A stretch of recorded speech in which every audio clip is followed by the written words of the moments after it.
Так, прежде чем, девочки, что-то вообще делать, изучить любой инструмент, нам нужно что сделать? Правильно, научиться правильно им пользоваться, да? Вот дай ребенку нож, не знаю, что с ним можно делать. Разверните, пожалуйста, борды чуть-чуть наискосок. Мне кажется, это вообще выход очень хороший сейчас из ситуации. Да, может кто-то сюда. Вставайте сюда. Кто там в самом конце оказался? Да. Я вам сейчас покажу, как правильно на нем стоять. Дам вам одно маленькое такое приятное задание.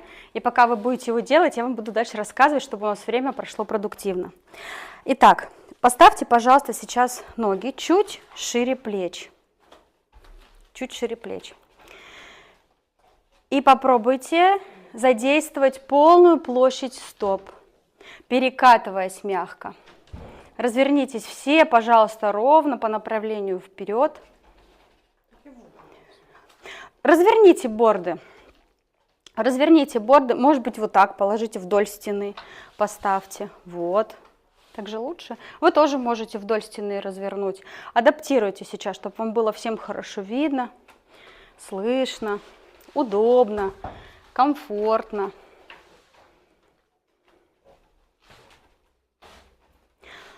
Попробуйте перекатываться медленно. Сделайте небольшой присед, так, чтобы коленки были мягкие.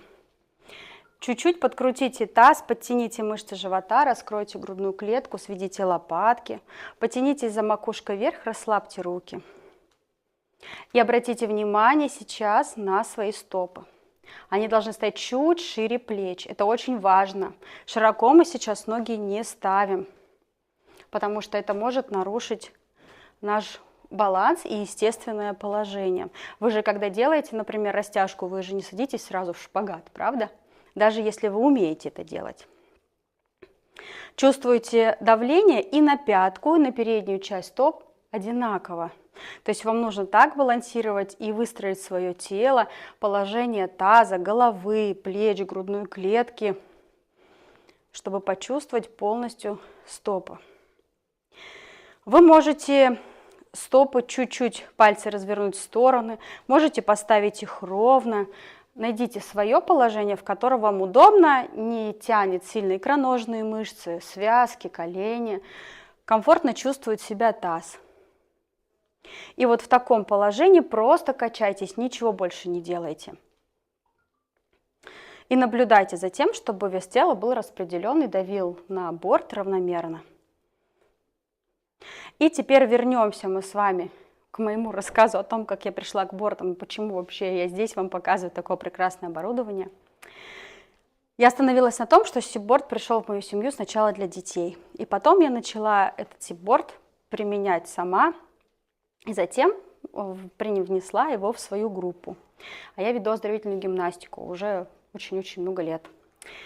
Людям моим это понравилось. Я заметила очень быстрый эффект, когда стали решаться вопросы с гораздо большей скоростью, с позвоночником, с мышцами спины, с зажатыми плечами, с ногами, с похудением и вообще, в принципе, с образом жизни.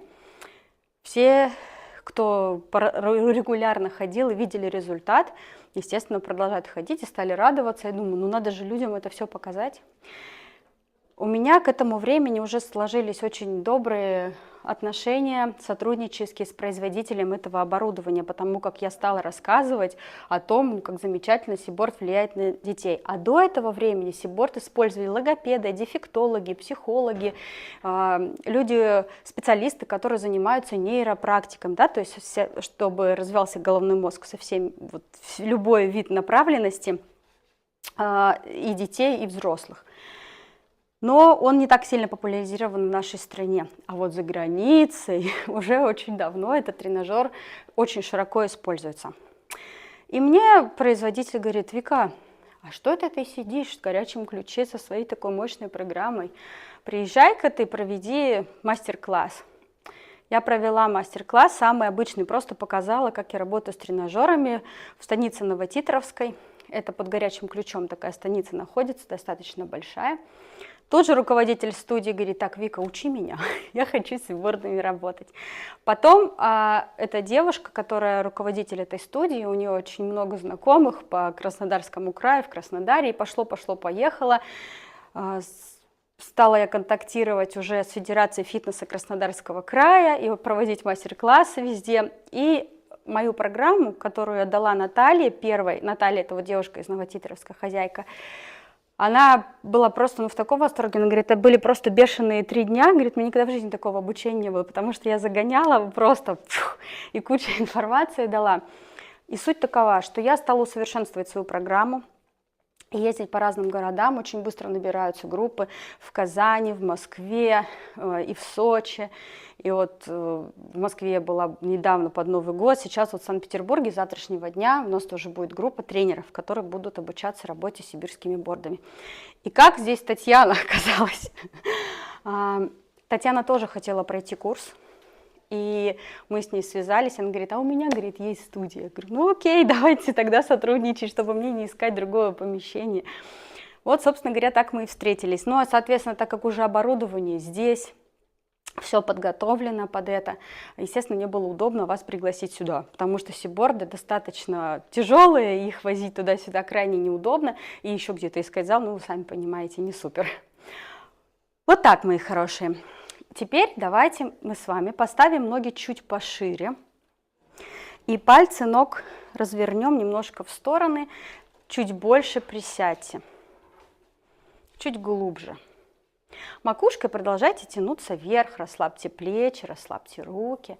Пусть у вас руки мягкие-мягкие, будут легкие. И теперь мы с вами вернемся к теме нашего мастер-класса, нашей встречи. Называется она «Женское здоровье». Я мама 3 детей и прекрасно знаю, как важно сохранять в балансе и в здоровом теле здоровый дух, да? И плохо себя чувствуешь, нет настроения, все влияет сразу на все вокруг, и на семью, и на все окружение. А вот у меня к вам вопрос такой. Скажите мне, пожалуйста, как вы понимаете, что такое женское здоровье, что оно значит для вас, в вашем понимании? Девочки, давайте кто-нибудь...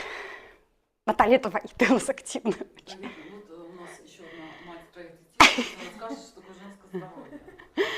Но быть в ресурсе, быть мягкой, нежной для всего этого мира и при этом осознанной, с волей и с телом. Телом, чувствовать свое тело и не улетать. Угу. Кто еще скажет? Наталья, ну давай, поддержи. Что такое для тебя женское здоровье?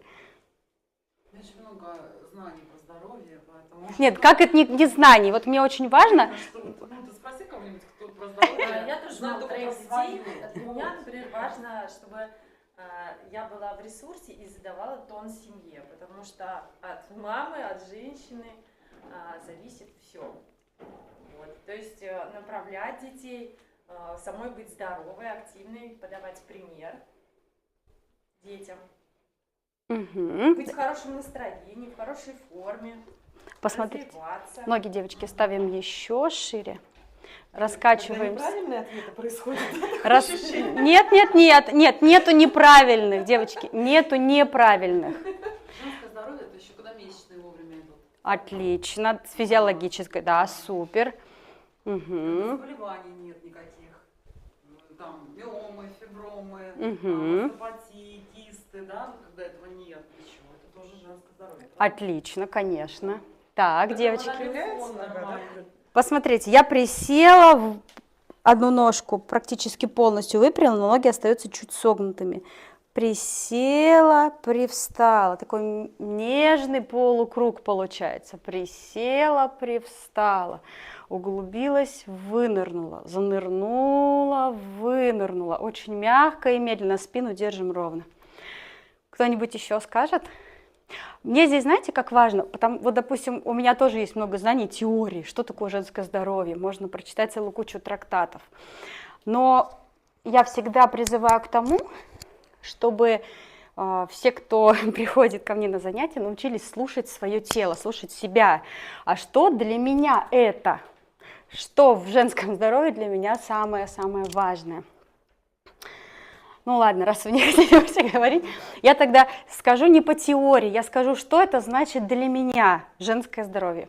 Для меня женское здоровье первое, это, конечно, когда действительно я хорошо себя чувствую, когда у меня есть энергия, когда у меня есть жизненные силы, когда у меня ничего не болит, и когда мне хочется улыбаться, так? Это первое. Второе, психоэмоциональное здоровье, когда у меня на душе радостно, когда случаются какие-то проблемы, мне не хочется орать, кричать, бунтовать, я спокойно могу оценить ситуацию со стороны, принять правильное решение, не устраивать истерики, а найти ресурсы в себе для того, чтобы спокойно урегулировать ситуацию. Это второй параметр. Третий параметр. Когда я говорю о физическом здоровье, сюда я включаю и, естественно, здоровье женских органов, и здоровье всех внутренних органов. Да? Ну, это мы отнесем, конечно, к первому, просто небольшое пояснение. Да? И как вы думаете, какой третий параметр здесь?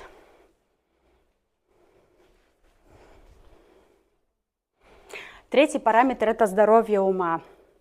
То есть психоэмоциональное состояние – это одно, это мой фон, а умственное здоровье – это когда я могу вовремя сконцентрироваться, когда я могу чувствовать, объяснить, что происходит, когда я не теряюсь, я не летаю в облаках, когда я не плыву по течению, а когда мне нужно решить какую-то задачу, я беру, концентрируюсь, ее делаю.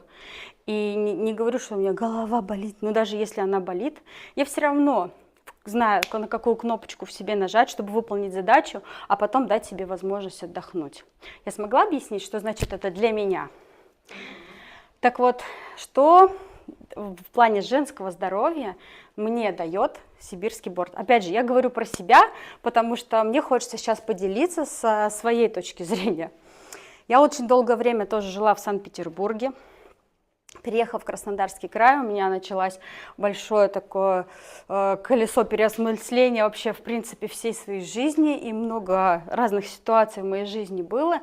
И вот теперь, когда я на многие вопросы сама себе смогла ответить, я могу уже поделиться чем-то с другими. Что сделает сибирский борд? Первое. Вот вы сейчас качаетесь. Скажите, пожалуйста, кто-нибудь из вас думает сейчас о проблемах, о ребенке, о мужьях, там, о еще ком-то? Нет. Согласитесь, что вот сейчас, просто катаясь на борде, скорее всего, у вас так же, как у меня, какое-то удивительно спокойное состояние. То есть и внимание все сконцентрировано в этот момент вот здесь, в точке. А мы эту точку часто теряем, правда? Сейчас развернитесь, пожалуйста, вот таким образом. Левую ножку поставьте вперед, правая нога остается сзади. Посмотрите, чтобы от края доски до пятки и от края доски до пальцев было примерно одинаковое расстояние. Если вам так тяжело стоять, вы можете ноги поставить поближе друг к другу. Руки положите на пояс.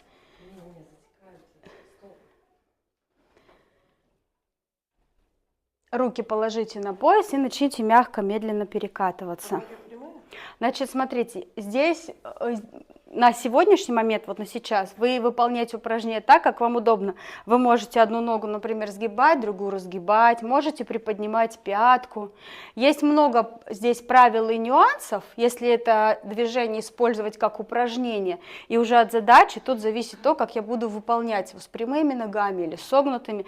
Но сейчас пока попробуйте адаптировать свое тело под то, как оно сейчас физически может, как оно справляется, и чтобы это было для вас, ну, скажем так, максимально комфортно, насколько это возможно. Держите грудную клетку раскрытой.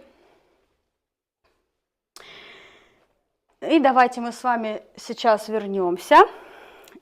И когда мы с вами стоим на сибирском борде, все внимание сконцентрировано, а это значит, вы, наверное, прекрасно понимаете, что выполняя любое упражнение, какое бы оно ни было, силовое, может быть, вы на степы пошли, гири качаете или йогу делаете, долго стоите в каких-то позах, неважно каким видом, или бежите вы, очень часто сознание куда-то вылетает.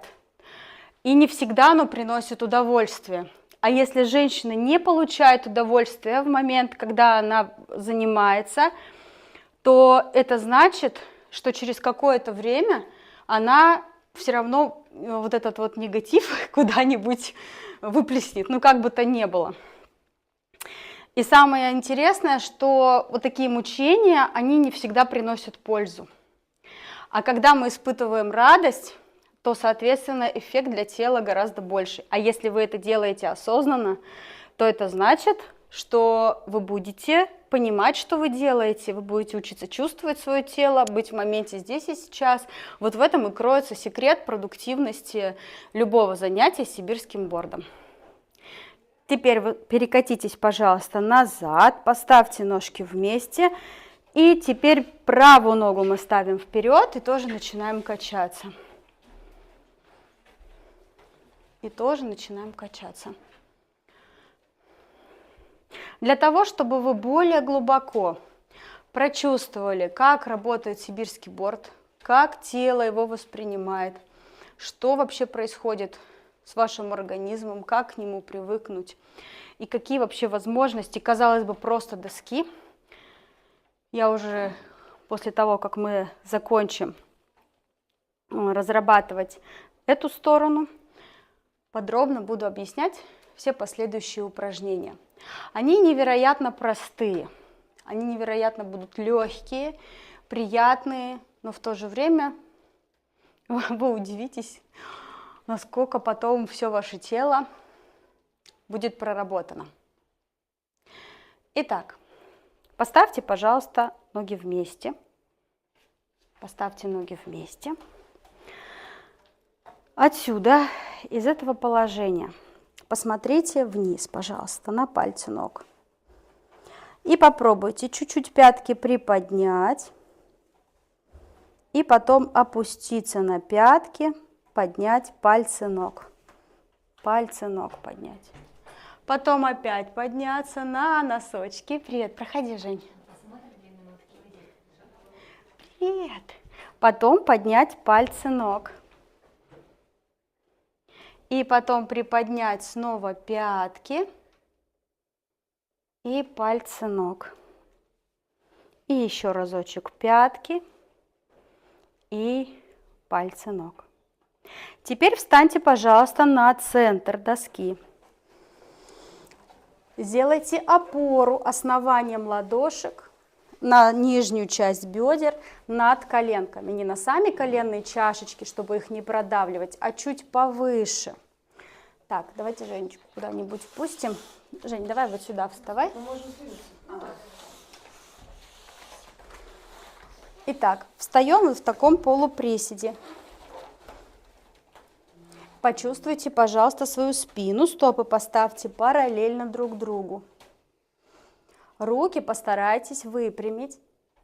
И обычно у вас сейчас классическая кошечка, ничего особенного. Подтянутые мышцы живота.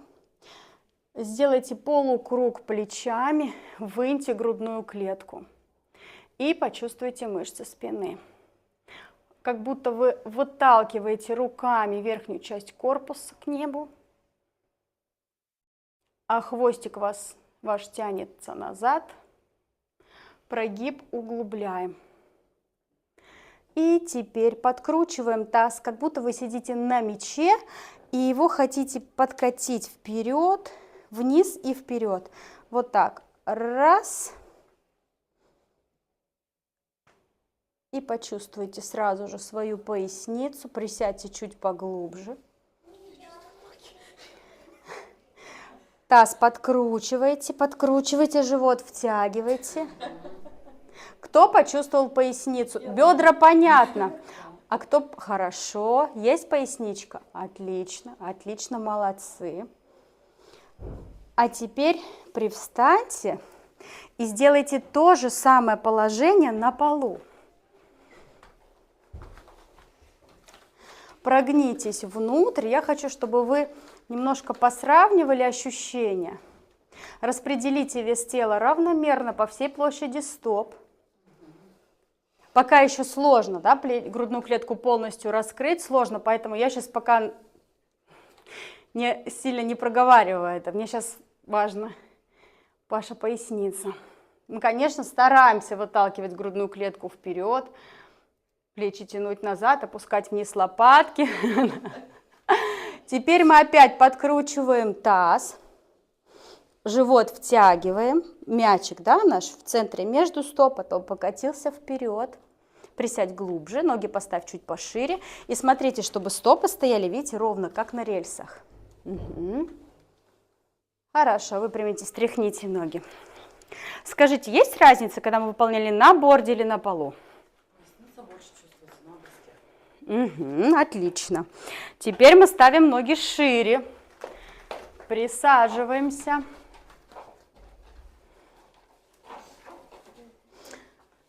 Ноги ставьте на такую ширину, которая вам комфортна, просто все разного роста. Ага, слишком глубоко сейчас таз опускать не надо, потому что чем его ниже будете отпускать, тем больше пойдет нагрузка на ноги. А мне нужно сейчас распределить это все.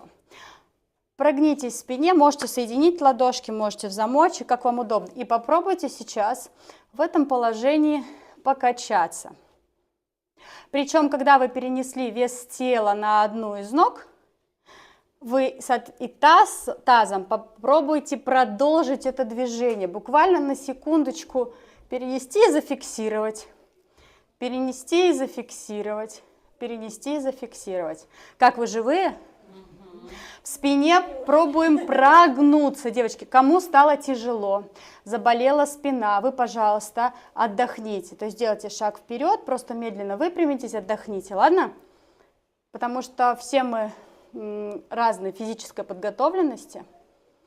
Теперь ладони мы ставим на бедра и спиночку округляем. И с круглой спиной попробуем тоже покачаться. Подбородок прижмите к груди. Взгляд направьте в центр между стоп, на середину борда. Руки прямые. Живот подтянут. Хорошо, умнички. И теперь мы с вами опять опустимся вниз и сделаем упражнение это в динамике. Прогиб внутрь и наружу. Перекатываемся на одну ножку, прогибаемся внутрь, на другую, наружу. И внутрь, и наружу. И вниз к земле, и вверх. У кого хорошая физическая подготовка, добавляйте движение плеч. Я плечами зажала свою шею, обняла, вынырнула. Обняла, вынырнула. Обняла, вынырнула. Кому тяжеловато, просто хотя бы делайте прогибы, этого достаточно. Молодцы, выпрямляемся. Угу. Ножки стряхиваем, встаем на край борда, на любой край, и ножки просто стряхивайте. Сейчас я дам несколько упражнений разной сложности. Итак, в продолжении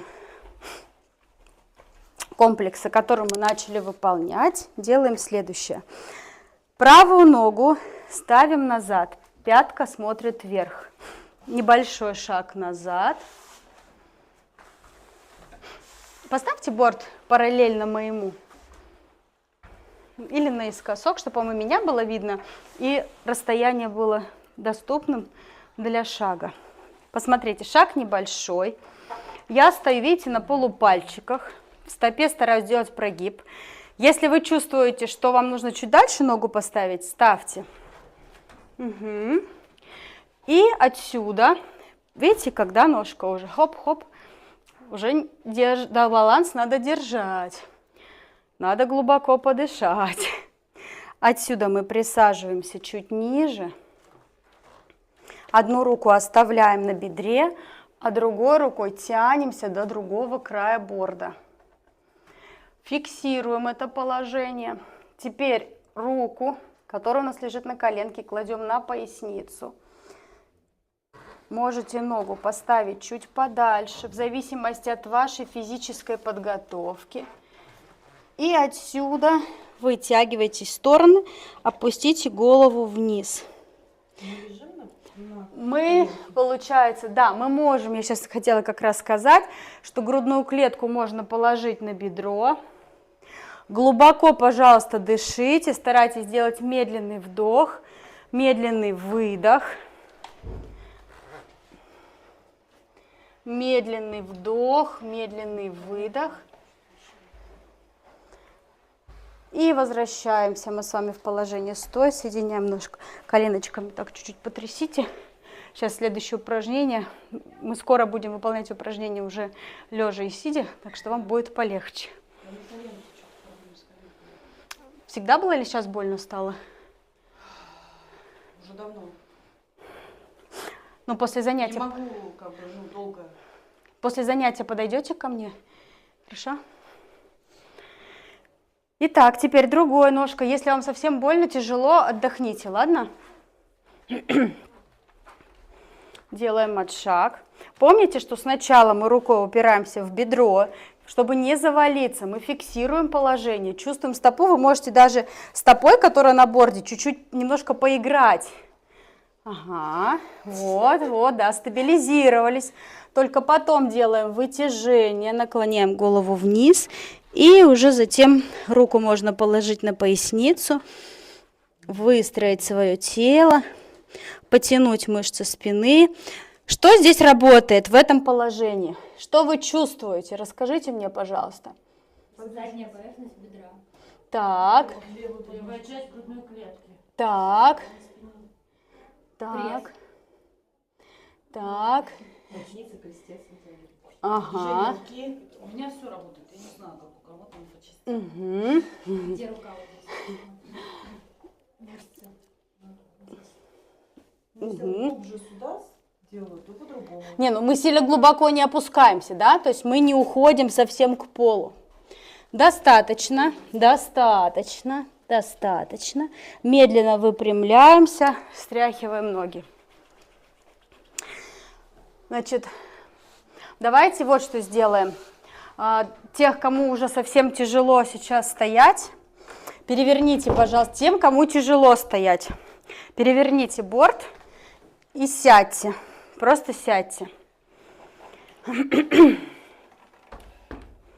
Угу. Садитесь на него, как я сейчас.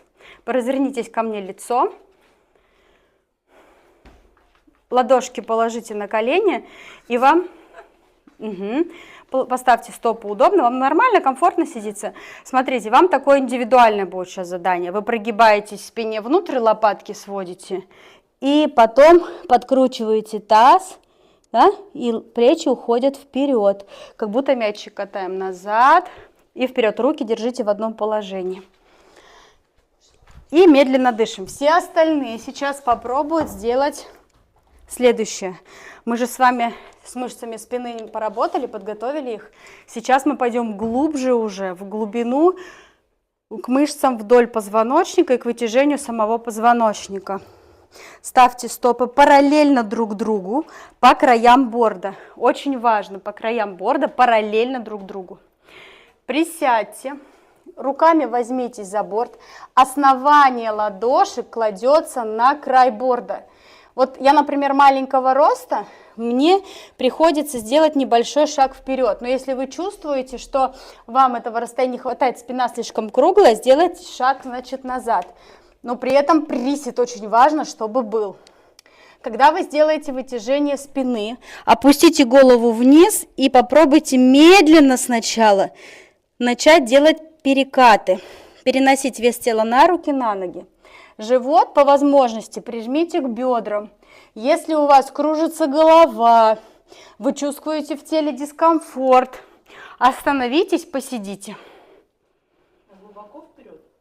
Значит, все зависит от того, насколько вы сейчас можете удержать свое равновесие, насколько вы комфортно себя чувствуете. Если страшно, заваливаетесь, чувствуете, что упадете, значит, найдите такую амплитуду движения, при которой вам будет спокойно.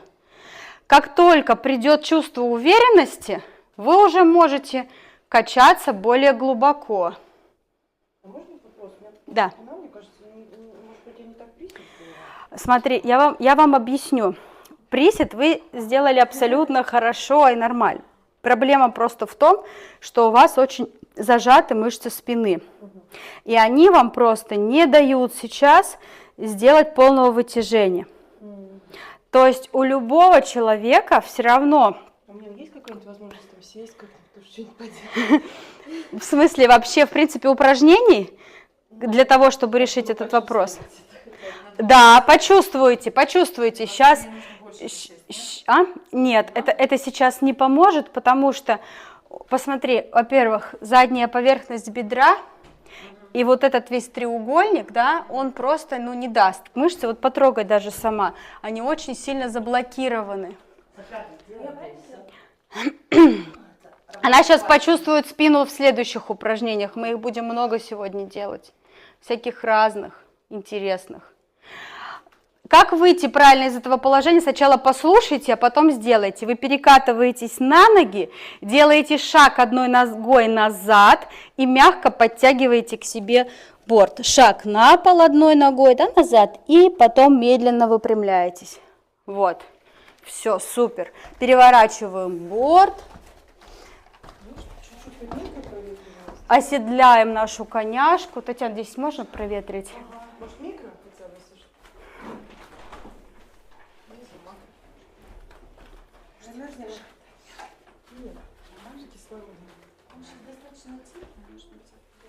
Давайте оставим тогда, да, если там не шумно. Поставьте стопы параллельно друг другу. Нам важно, чтобы стопы стояли, вот середина стоп под коленками. То есть вот здесь угол был. 90 не получится, потому что таз сидит ниже, чем ваши колени.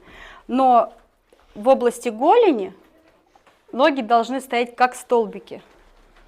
И параллельно друг другу. Да, седлаем нашу коняшку. И делаем следующее. Поднимаем руки вверх, делаем вдох. И смотрите, доделываем круг через стороны, опускаем руки вниз и выполняем округлую спиночку делаем. И вдох, прогибаемся в спине, держим руки, держим максимально долго. Через стороны прямые растягиваем стороны, вниз. Вдох.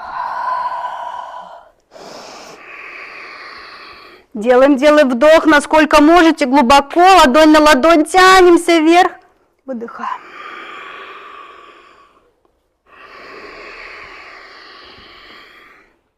Еще выше, еще глубже. Выдыхаем. Пробуем сделать небольшую задержку. Вдох.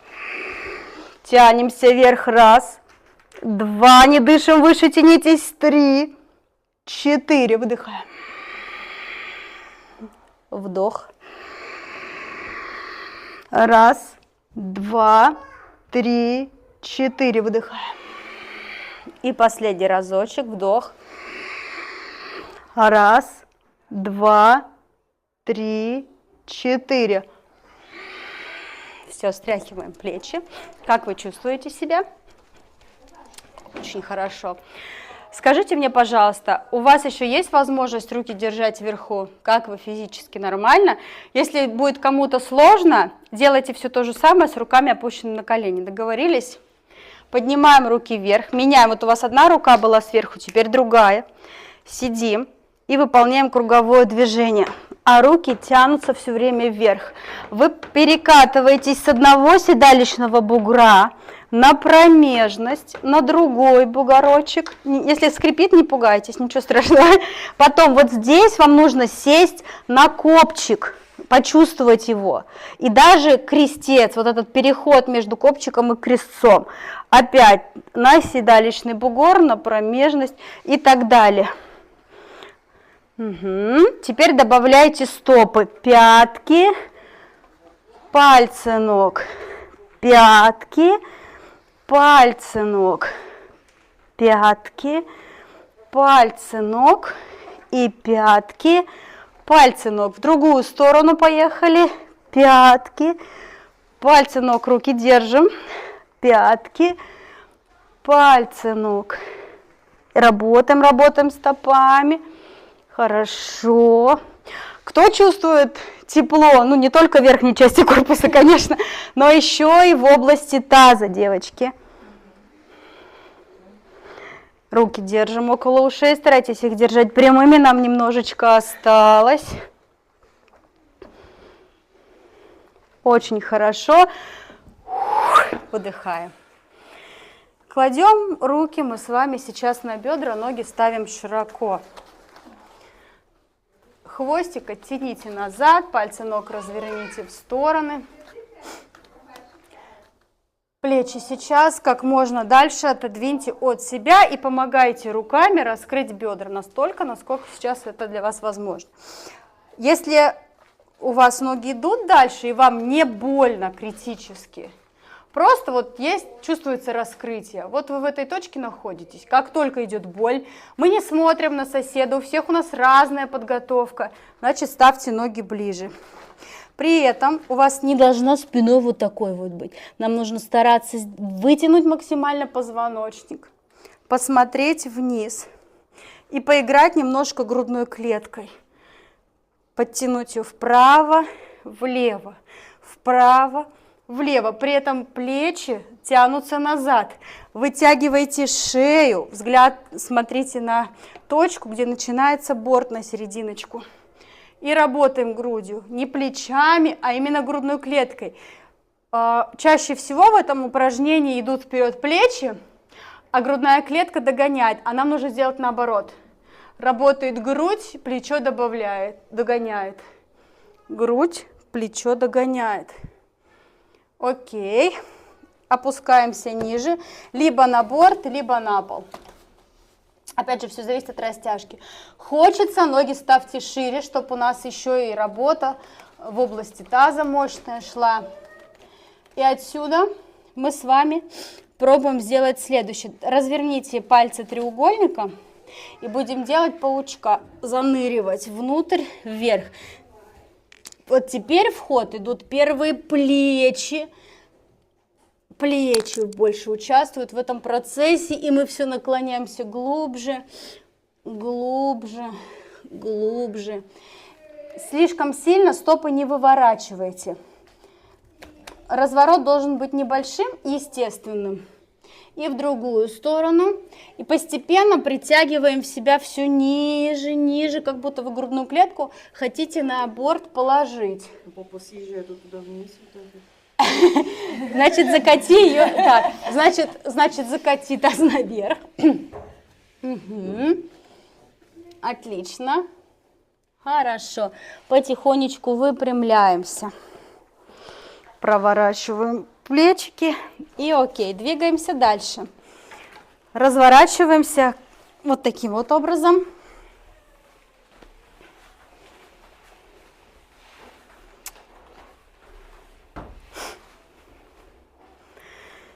И выполним такое упражнение.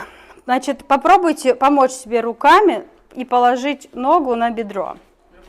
Любую, да. Какую вам сейчас комфортно. Посмотрите, чтобы та нога, которая осталась на полу, у этой ноги стопа стояла ровно, пальцы ног смотрели вперед. Скажите мне, бедро вот здесь раскрывается? Объясню, мышцы вот глубокие чувствуете? Там, где у нас нерв седалищный, да, в центре ягодицы, где-то там глубоко.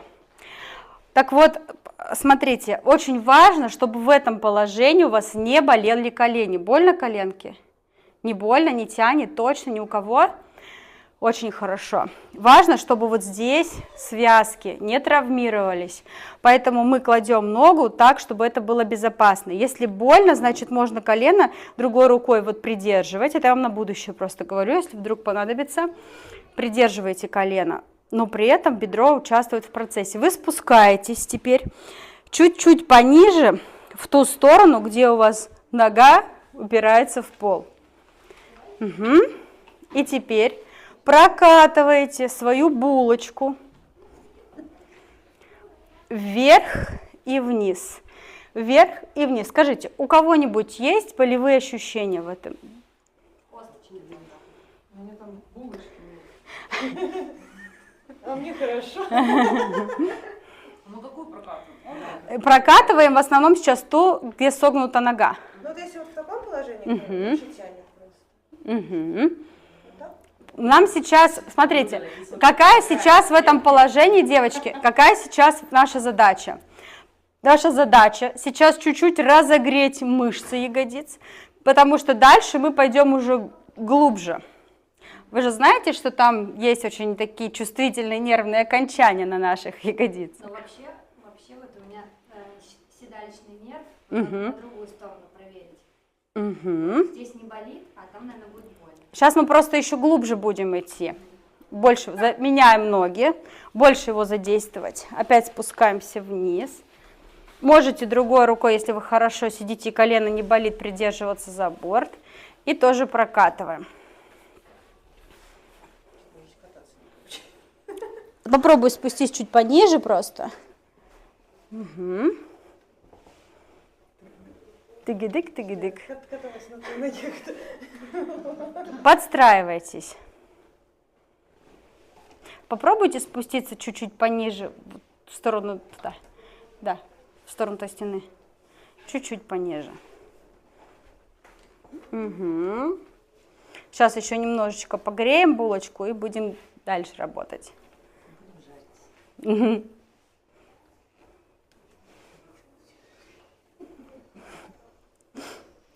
Окей, хорошо. Ножки встряхиваем. Теперь делаем вот так. Сможете сесть? Подстраиваемся так, чтобы сесть на борт и удержать баланс.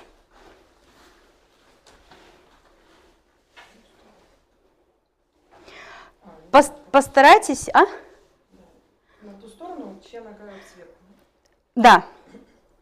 Постарайтесь, пожалуйста, найти свою самую чувствительную точку на ягодице. Благодаря тому, что вы таз чуть-чуть подкручиваете, перекатились чуть назад. Или сместиться чуть в сторону. Кто почувствовал ягодицу? Хоть кто-нибудь есть? Ага. Вот вы с этой точкой? Да. О, вообще прям робот. Но чем выше вы ноги поднимаете, тем лучше вы будете это чувствовать. В области таза тепло пошло. Поясница будет чувствоваться.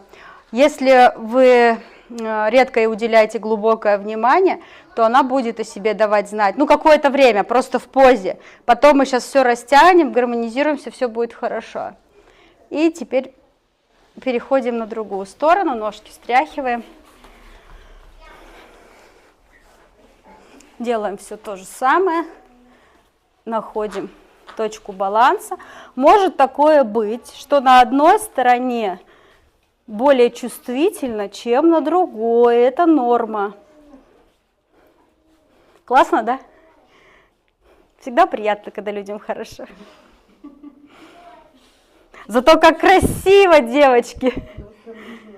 Я понимаю, что должна тянуть. Помимо поясницы. Седалищном нерве должны сейчас смотреть, яркие ощущения. Там быть ощущение, когда локтем ударяешься, вот такая вот Ты точка. должна И иметь низко яркие вглазь. ощущения. Вот здесь Я яркими их не назову, но они есть, ладно. Ты не так сидишь. Когда он еще... На яго- Чуть-чуть ищи место. Сместись чуть-чуть в сторону, попробуй. Во-первых, попробуй сделать так, чтобы опора у тебя была на центре примерно борда. И поерзай чуть-чуть, таз подкрути внутрь или наружу, поперемещайся на ягодицы, чтобы поймать. Еще, где косые мышцы у вас идут и входят туда в подвздошную кость, тоже может быть чувствительность повышенная. Еще немножко осталось.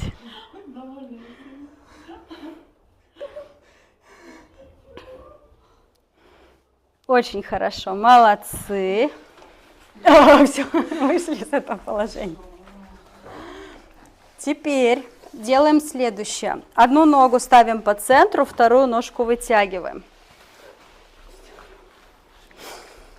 Прогибаемся в спине, раскрываем грудную клетку, делаем самолетик. Сводите сильно-сильно лопатки. Руки держите так, чтобы ладони были на одной линии с плечами. По мере возможности наклонитесь чуть ниже. Если бедро плохо раскрывается, вы можете ногу поставить чуть ближе. Если вы хотите раскрыться шире, пальцы ног поверните на себя, стопы поставьте параллельно друг другу и, соответственно, уже ниже тянитесь. И в этом положении тяните, еще раз повторю, друг к другу лопатки, как будто вы хотите зажать там между ними листок бумаги. И пробуйте разворачивать кисти рук в небо и наоборот. Завернуть в одну сторону и в другую. И при этом как можно ниже наклоняться. Руки держим так, чтобы, напоминаю, кисти были на одной линии с плечами. И все ниже. Ниже. И работаем плечами, чтобы так они опускались вниз и вверх смотрели, и вниз, и вверх смотрели. И, соответственно, чем глубже вы уходите, тем идет более глубокая работа. Все тело должно быть включено в процесс, да? Как вам, девочки? Отлично. Опускаем руки вниз. Теперь как выйти из этого положения? Гармонично ладошки кладем на бедра, раскрываемся, ножку гармошкой очень аккуратненько ведем и снимаем напряжение со спины круговыми движениями. Раз, два, три, четыре, 5, 6, 7, 8. И в обратную сторону. Также переминайтесь с одного бедра на другое. И 3. Жень, поставь ноги чуть пошире. 4, 5. Переминайтесь, булочек. 6, 7, 8. Плечами вот такое движение делаем. Вверх-вниз, вверх-вниз, вверх-вниз. Руки в кулачках и стряхиваем. Подняли высоко-высоко-высоко вверх, выше, выше, выше, выше. Тяните, тяните. Меняем ноги.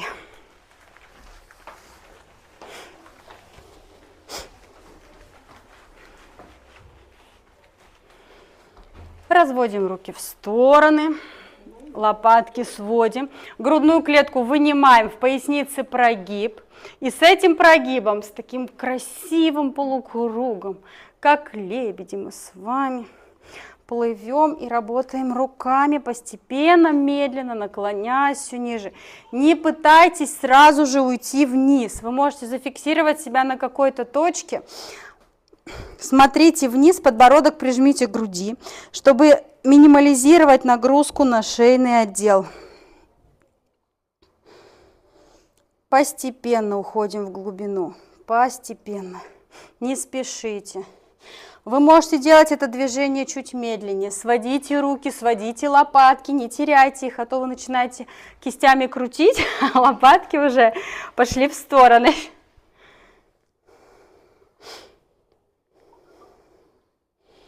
Угу. Мы еще здесь. Отлично, молодцы. Медленно выпрямляемся. Ножкой идем вперед, шагаем. Тын, тырын, тырын, тырын, тырын, тырын, тырын. Разворачиваемся. Ноги, подожди. Сейчас мы напряжение будем снимать немножко по-другому.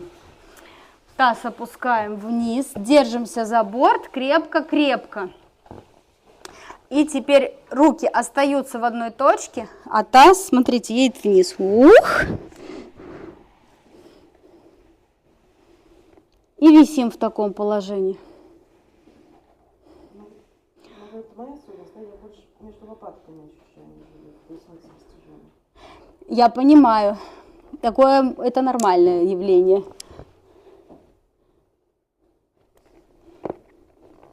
Руками потихонечку двигаемся вперед, если есть такая возможность.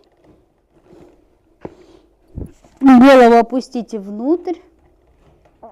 И постепенно таз тяните вниз.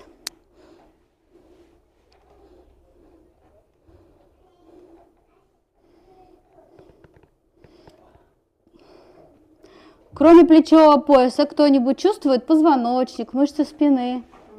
Угу. Кто еще? Так вот, я вам открою один секрет. В этом положении позвоночник будет чувствовать только тот, у кого более-менее проработаны мышцы спины. Потому что если есть напряжение в любом отделе, хоть в плечевом поясе, в грудном или в поясничном, вам просто напряженные мышцы не дадут расслабиться. Потому как только пойдет расслабление в мышцах спины, включится в работу позвоночник, и вы на нем повиснете, и вот тогда пойдет очень приятный эффект. Но для этого нужны регулярные занятия, нужно постоянно упражняться. И теперь, двигая то одним бедром, то другим, мы постепенно закатываем себя на борт. Хорошо. Татьяна, а можно попросить, чтобы девочки чуть попозже убрались, чтобы не отвлекали, пожалуйста. Мы снова разворачиваемся.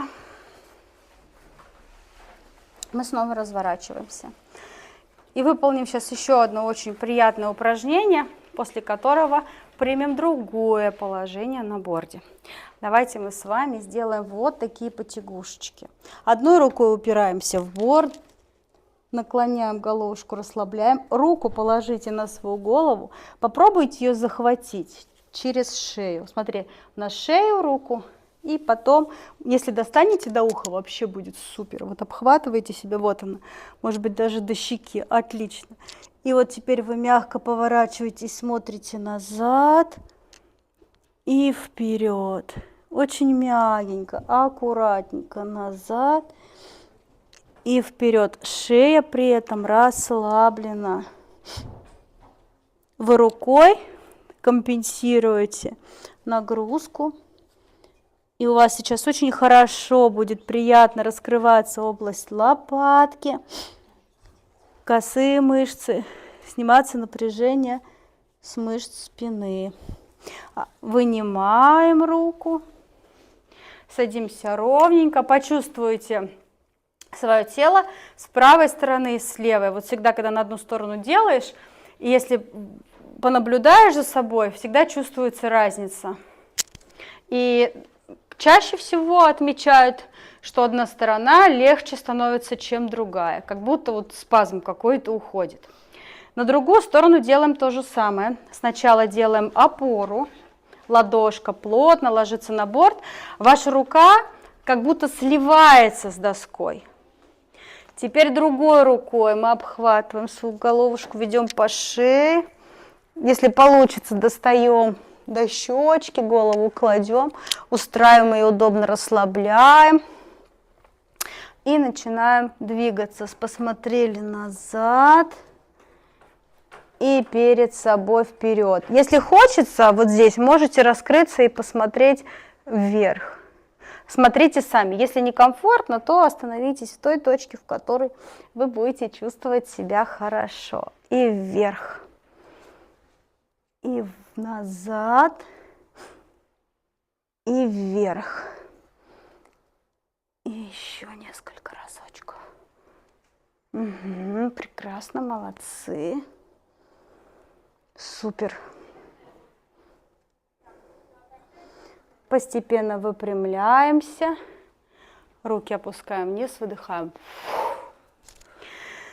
Теперь вам нужно будет развернуться на борде, может быть, даже его немножко отодвинуть, освободить пространство перед собой. И делаем следующее.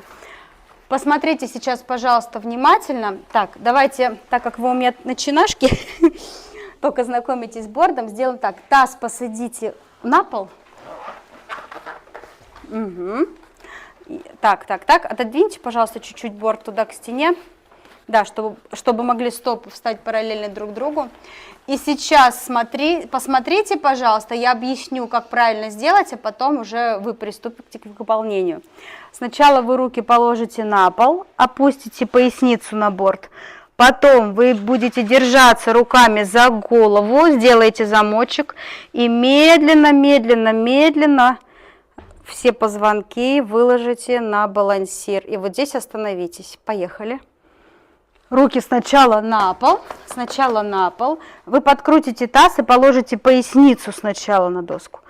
Когда вы уже опору найдете, руки убираем за голову и медленно, медленно, медленно все позвонки выкладываем. Локти направьте в небо, вверх, хорошо. Приподнимите чуть-чуть голову и руками сделайте приятное вытяжение позвоночника. У вас голова словно в чаше. И теперь сделайте легкие повороты головы вправо-влево, как будто вот шея сама расслабленная, а вы как в гамаке голову качаете, управляя только руками. При этом подбородок старайтесь расположить так, чтобы он максимально был приближен к груди. Как ваша шея сейчас себя чувствует?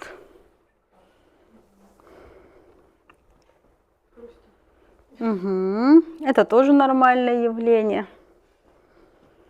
Окейушки, молодцы. Теперь приподнимаем голову повыше, локтями тянемся вперед, подтягиваем мышцы живота, прижимаем поясницу плотно в борт, локти тянутся вперед, и мы чувствуем тонус в области живота, мышцы включились в работу, мышцы пресса, глубокие мышцы живота.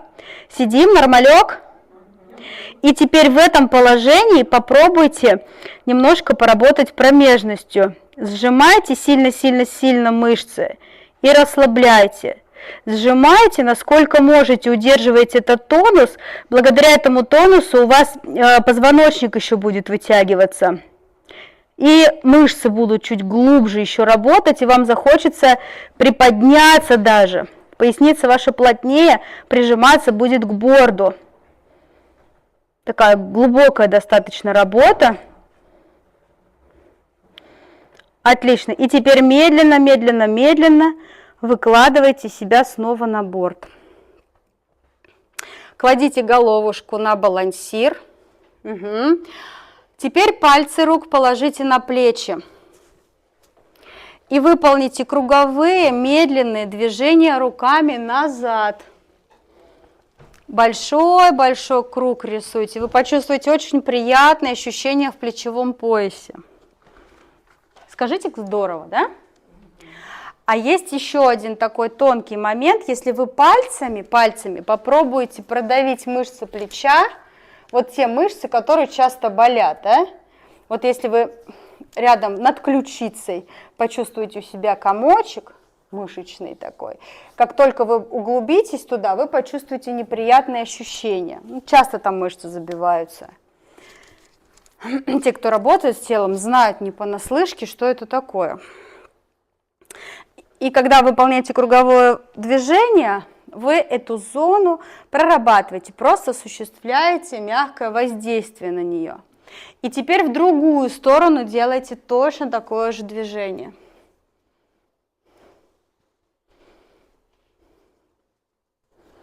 Угу, максимально расслабляйте шею, не торопитесь, рисуйте большой круг. Собирайте максимально лопатки, подтягивайте их друг к другу.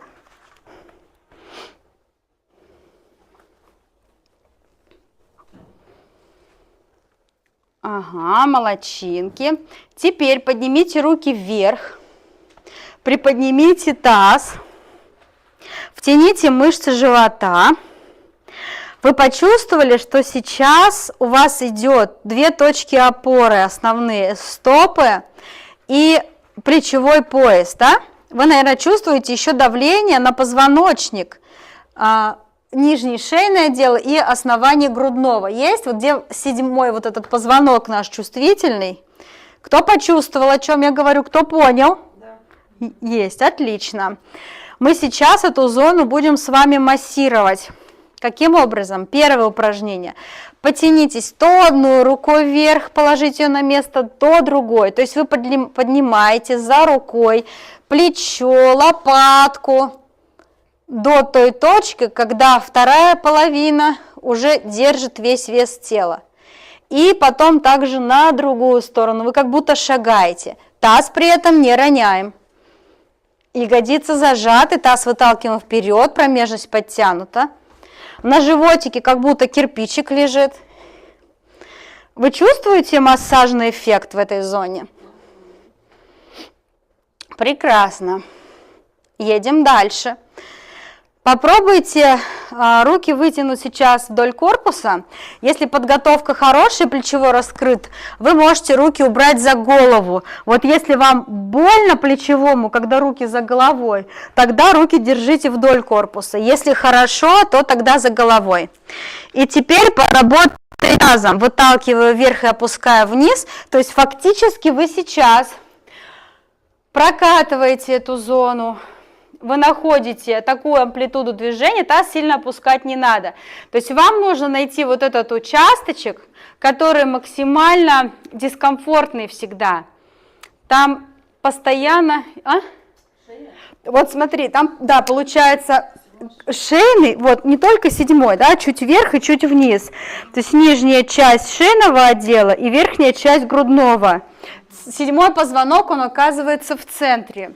И вот мы, получается, вот эту зону как прокатываем, одновременно вытягиваем. Да, тяжело мышцам ног, но при этом не забывайте, что у нас во всех упражнениях, в чем кайф, работает на самом деле все тело.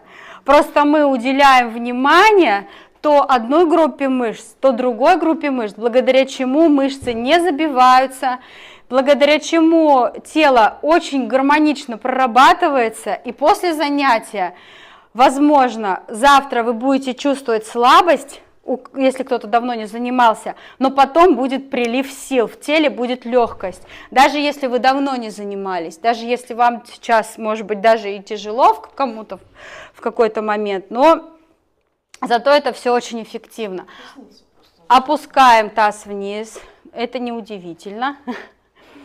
У кого-то поясница, у кого-то шея, это норм. Сейчас вы прочувствуете все свои слабые места. Теперь, значит, попробуйте, я обратила внимание, что практически все работали с вытянутыми руками за головой. Значит, я могу вам показать следующее упражнение. Вы просто отталкиваетесь сейчас, руки вытягиваете за головой, выпрямляете ноги и растягиваетесь в стороны, пальцы ног тянете на себя. Живот подтягиваете. Получилось? Как вы чувствуете себя? Очень хорошо здесь раскрывается грудной отдел, вытягивается позвоночник, снимается напряжение с грудного отдела. Вам здесь будет легче, более глубоко дышать, то есть тут и дыхательные аппараты, это для нас, конечно, тоже очень важно. Да, надо чуть-чуть на меня сместиться. Мы теперь потихонечку, плавно будем уже с вами переходить к растяжке, чтобы ваше тело могло отдохнуть и сгармонизироваться. Угу. Как вам лежится в этом положении? Норм? Теперь, значит, давайте так договоримся. Так как я не знаю пока глубоко каждого из вас по физической подготовке, если будет тяжело, вы мне говорите, окей? Попробуйте сейчас в этом положении соединить стопы. Соединить стопы. Руки оставьте также за головой. Угу. Теперь правое колено прижмите к груди. Пальцы правой ноги натяните на себя. Потянитесь немножко. Окей, все держитесь, вроде нормально. Колено к груди и ножку сгибайте. Вот так. Угу. Пятку тяните к ягодице. Вот так, хорошо. И колено к груди. Вот так, хорошо. Рукой не помогаем. Угу. Рукой помогать нельзя, только усилием своего тела.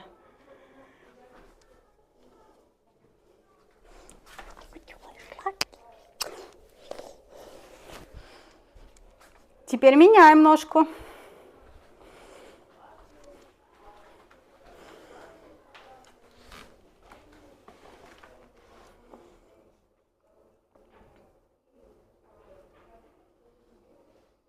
Угу.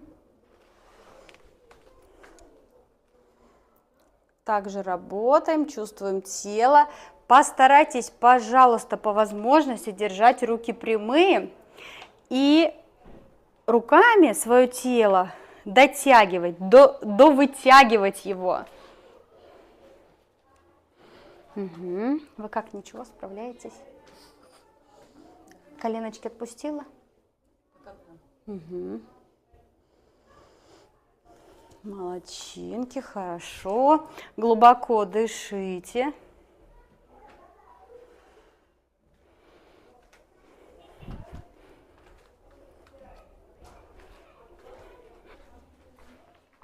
Замечательно. Опускаем ноги вниз.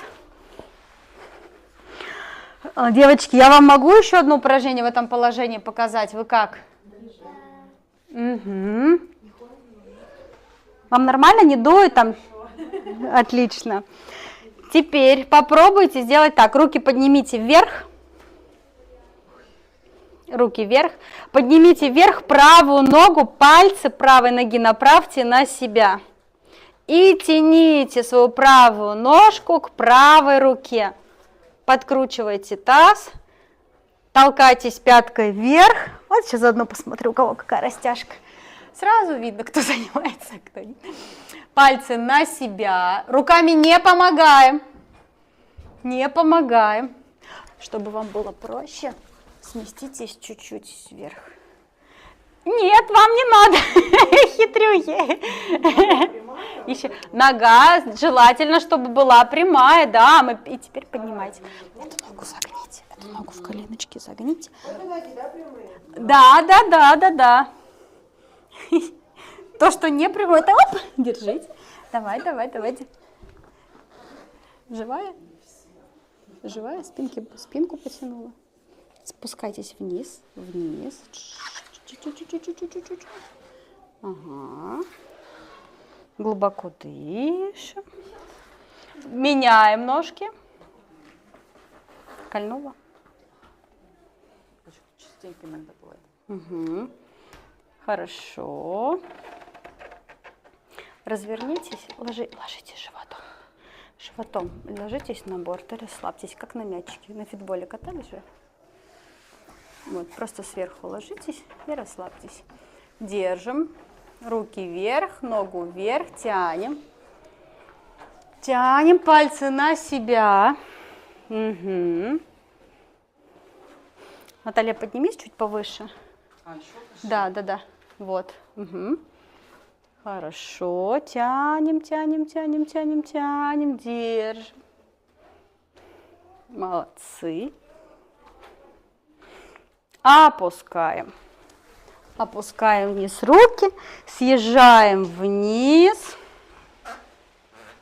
Соединяем стопы. Раскрываем бедра. Внизу. Вниз нет. Давай сюда. Вот сюда.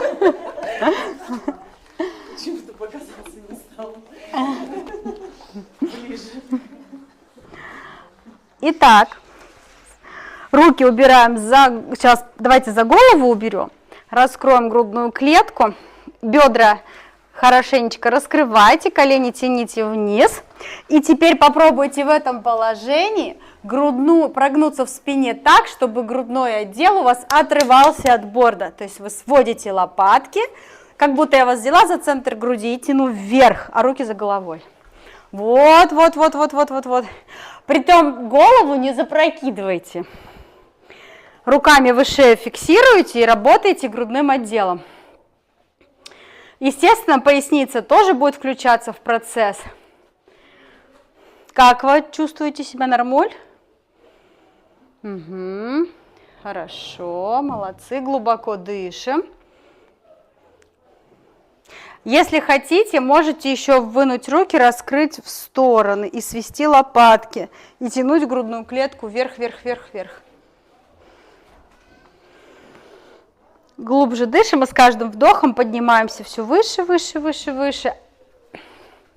И во время этого процесса попробуйте еще дополнительно прогнуться в пояснице, как будто вы свой копчик хотите положить на борт. Вот, и раскрывать бедра. Как вам?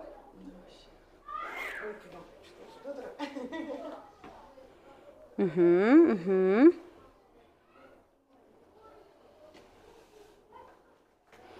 Окейшки, молодцы. Соединяем аккуратненько коленочки. Поднимаем руки вверх, потом кладем руки на колени, подбородок приближаем к груди и себя потихонечку собираем. Разворачиваемся.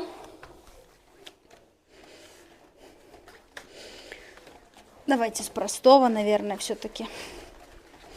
Давайте встанем вот в такое положение.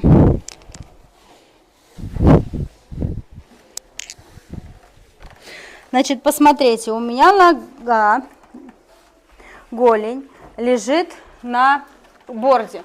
Кому больно, девочки, возьмите, вот тут подушки есть, тоненькие, они как раз подойдут. Если кому-то надо, скажите, кому больно, коленки или косточки, да, иногда бывает такое. Возьмите подушки. Вам надо? Возьмите подушечку. Угу. Так, так. Окей, хорошо. И делаем следующее. Вот у вас тут нога лежит, вторая. Нет, пока не будем. Пока не будем. Попробуйте опуститься вниз. Посмотрите, что происходит. У меня сейчас идет распределение нагрузки на одну ногу, на другую. И я работаю тазом мягенько вправо, влево, как будто встраиваюсь. Нога, которая лежит на вершине борда, она все время должна лежать неподвижно. Я имею в виду не ехать ни вниз, ни в одну сторону, ни в другую. Это на центре зафиксировано. Но если вы хотите усилить нагрузку, вы оттягиваете, отставляете дальше ногу, которая у вас упирается в пол. И продолжаете работать тазом, переносить вес тела. Тут очень хорошо включается в работу тазобедренный сустав. Чувствуете? Значит, смотри. Во-первых, давай сюда. Ножку сюда. Пальцы сюда. Еще ногу отводи. Вот. И теперь начинаешь попой, нет, вверх подними, спина, прогиб в спине. И начинаешь попой танцевать. Попой. Толкать вес тела то в ногу, которая на полу, то в ногу, которая на борде. Вот здесь сустав работает? Работает. Хочется глубже, отвела ногу дальше и продолжаешь работать. Но смотри, важно не терять вот эту точку. Поняла? Только чуть-чуть вот так получается. Небольшое движение, да, движение небольшое. Потом на другую ногу делаем то же самое. Получается, ты присаживаешься на вот эту опорную ногу. Не совсем так, потому что мы, посмотрите, мы же ведь, когда переносим вес тела, тут уже приседа не получается. Мы то толкаем. Во время вот этого движения я низко не сажусь пока. Я просто толкаю, потому что попробуйте, девочки, это мы сейчас будем еще делать, это разные движения. Вот, допустим, дальше следующее, что мы будем делать, мы будем опускать таз на пятку и другую ногу, видите, вытягивать. Тут уже пойдут мышцы бедра внутренние до колена, а мне сейчас нужно проработать вот эти зоны, именно суставные. Все связки, глубокие мышцы, чтобы подготовить таз, чтобы подготовить тело к тому, чтобы растягивались уже другие мышцы, более глубинные. Потому как если вы таз не проработаете, начнете работать тут, то, соответственно, вот здесь у вас где таз, все пойдет в блок. И вы можете даже этого не заметить. Ой, как хорошо. Так. Замерзла? Закрывайте, пожалуйста, дверь, чтобы сквозняка не было. Мгм. Переходим опять на другую сторону. Если кому-то больно ногам, девочки, берите пледики. И вот теперь мы будем с вами работать вот таким образом. Смотрите, вы садитесь точно так же, но вы таз опускаете на пятку. Пальцы другой ноги вы тянете на себя и разворачиваетесь вот к этой ноге настолько, чтобы вы прочувствовали хорошо вытяжение мышц.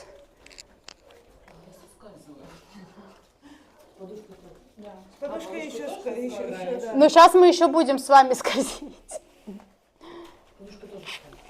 Да, я даже из этого ее убрала. Обычно нету ковриков, Татьяна? Ковриков нету, да? У меня просто в студии есть нескользящие коврики для йоги, наверняка у вас практически у всех есть, да? Вы их просто кладете на борт, и ничего не скользит. А если надо скользить, я использую подушки или пледы. Тянет? У всех ноги работают, девочки. Теперь, чтобы нам пока ногу сразу не менять, сделайте, пожалуйста, вот так. Одна нога на борде, вторая на полу. Руки опускаем на пол. И потихонечку потом углубляемся внутрь. А если вы хорошо стоите, то тогда сзади за спиной делаем замок и делаем еще нырялочку. Но еще раз повторю, это если вы уверенно, крепко стоите, у вас хорошая растяжка. Соответственно, вы можете ноги ставить шире и самостоятельно отрегулировать сейчас нагрузку. И постарайтесь в этом положении, особенно если руки за головой, в спине прогибаться и раскрывать еще вот эти мышцы. Вот, отлично. Во, пошла. Сразу почувствовала, да? Смотри, Наташа, вот он, треугольник.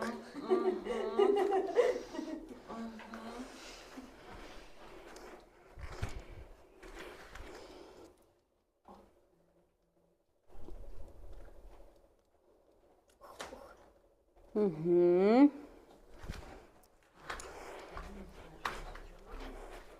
Кому я подходила, перестраивайтесь на другую сторону. Еще подойдешь? На другую сторону? Конечно. Угу. Живая, нормально? Да.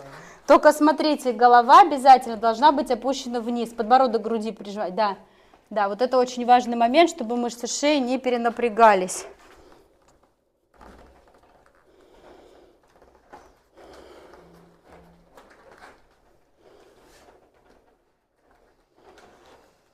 Угу. Хорошо. Нормально вы? Живая? Голову только опустите вниз.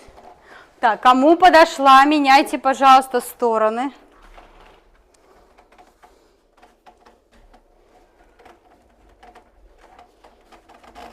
Откатывается борт. Растяжка все больше, да? Ну, правда, укатывается. Так, поставь ногу тогда, смотри. Вот чуть наоборот, чуть вот сюда. Давай, попробуй. Ну-ка. Давай вот так вот сделаем.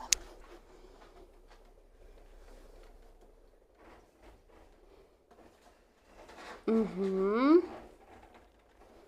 Нормально, живая?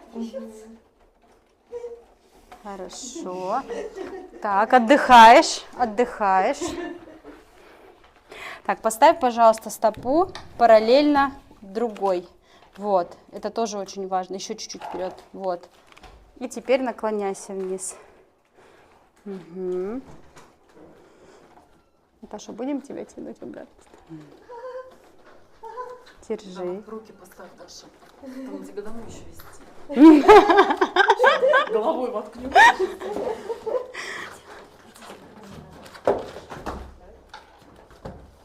Может, дверь все-таки закрывать, чем она? Она живет своей жизнью. Мгм. А теперь еще знаете, что классно на самом деле в таком положении поработать еще с крестцом.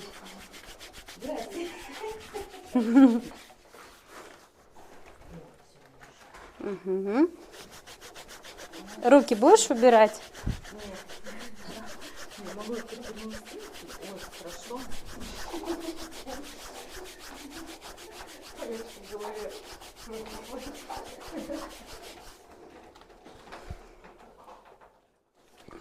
Так, только тебе нужно пододвинуться чуть-чуть левее немножко, да, чтобы ровно корпус пошел.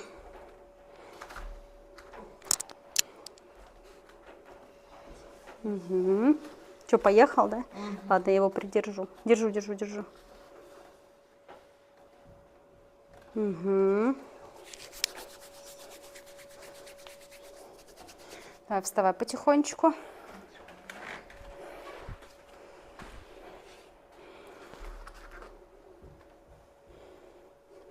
Так, переноси вес тела чуть вперед.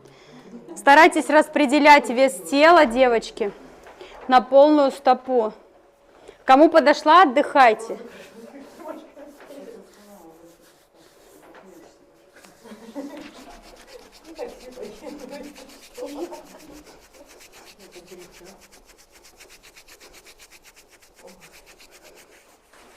Угу. Нашли способ, да? Борсов не ехал. А, какой клуб находчивых девчонок. Супер. Как вы чувствуете себя, девочки? Ай, молодец.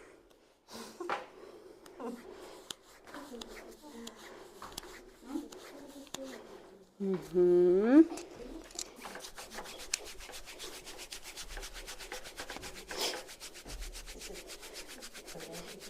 Много, я вообще как кота, знаешь, когда начинаешь за ушком. Давай.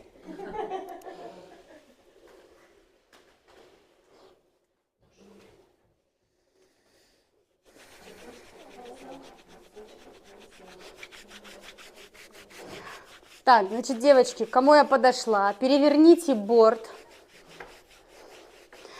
Съезжайте только очень аккуратно, голову не задирайте. И ложитесь внутрь. Прям как в люльку. Угу. Очень важно, девочки, чтобы голова лежала на борде, на доске, не висела. И от края доски до головы было, ну, хотя бы сантиметров 5. Колени прижмите к груди и просто чуть-чуть полежите в таком положении.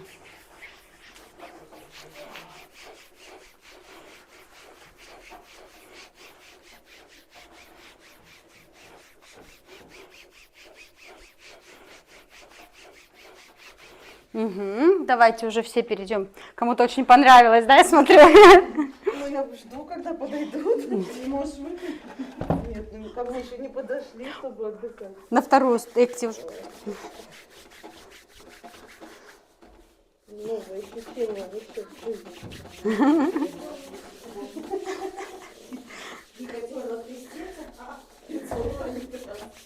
Когда получил удовольствие. Так все с розовыми. Представляете, какой вообще приток, как улучшается кровообращение, как лучше работают все системы организма сразу.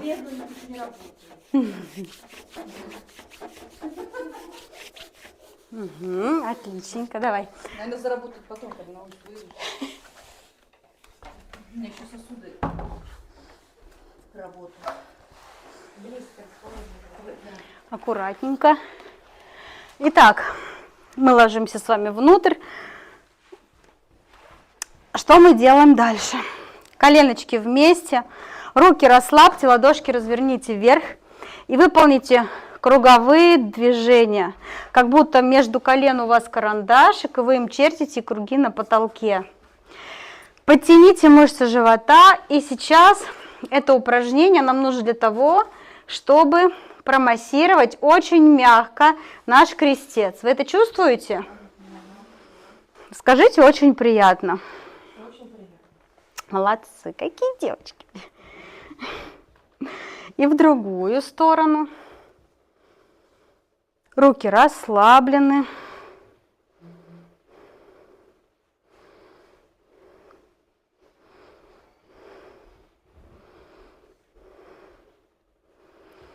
Окей, поднимаем ноги вверх и двумя ногами рисуем круги. Все же помнят это простое упражнение из пилатеса, правда? Но на борде вообще другие ощущения, нежели на коврике, согласитесь. Желательно здесь, конечно, ноги держать прямыми, но так как у нас это завершающая такая часть занятия, когда нам уже нужно тело успокоить, его расслабить, то вы можете выполнять это упражнение с немного согнутыми ногами, но не сильно, потому что если будет угол у вас 90 градусов или даже 45, то пойдет другая совсем нагрузка, и это будет тоже крайне тяжело, совсем не расслабление. И в другую сторону также.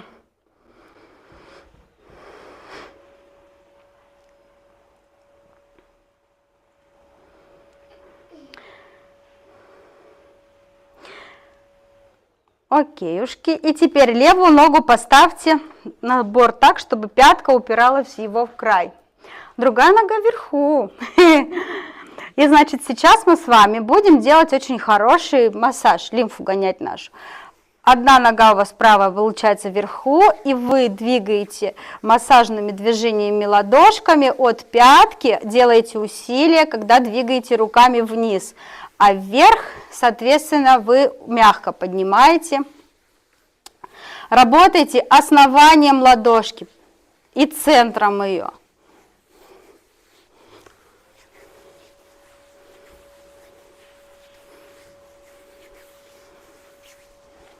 Вам нужно, чтобы ваши ноги, да?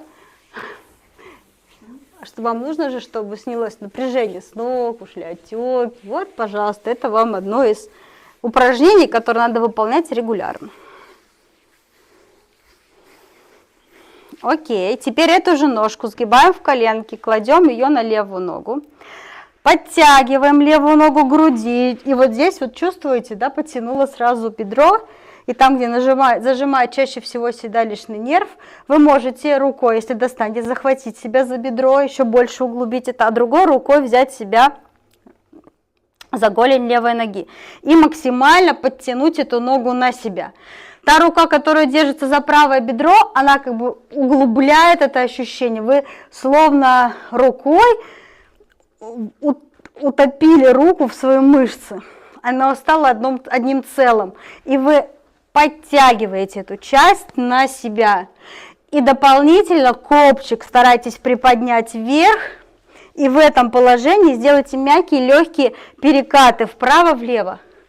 Вправо-влево, прямо в борде. Пятка левой ноги у вас теперь тянется к ягодице. Опускай пяточку вот сюда. Раз. Да. Ага, и катайся вправо-влево, вправо-влево. И ноги все ближе тянем к груди. Угу. Как лялечку себя катаем. Хорошо. Теперь делаем то же самое на другую ножку. Поднимаем левую ногу вверх и гладим ее от пятки по направлению к коленочке.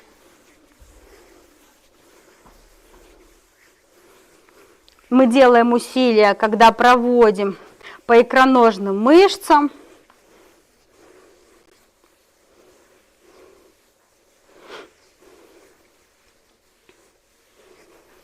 Когда поднимаем вверх, то расслабляем.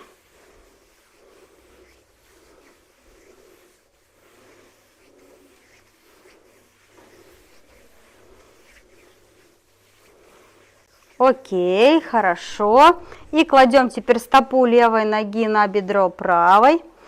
И подтягиваем правую ножку к себе, левую руку пробуем положить на бедро согнутой ноги левой. И делаем потягушечки. Копчик стараемся поднять вверх, вытянуть позвоночник. И делаем легкие перекаты вправо-влево, вправо-влево.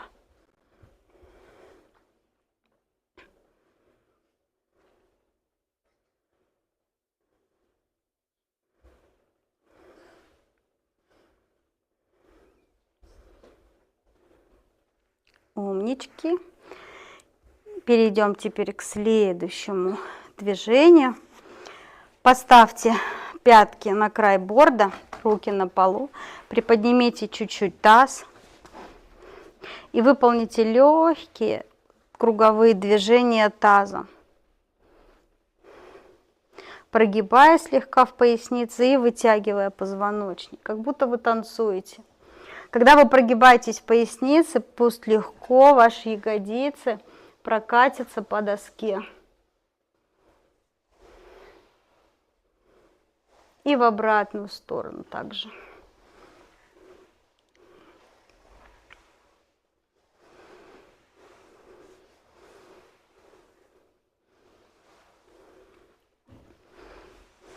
Отлично. Опустите таз на борт, поднимите ножки вверх, подтяните их к себе.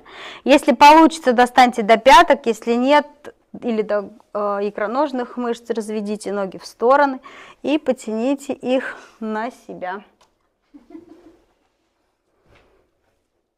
Может быть, вы достанете до пяток, прикройте глаза и покатайтесь вправо-влево, вправо-влево.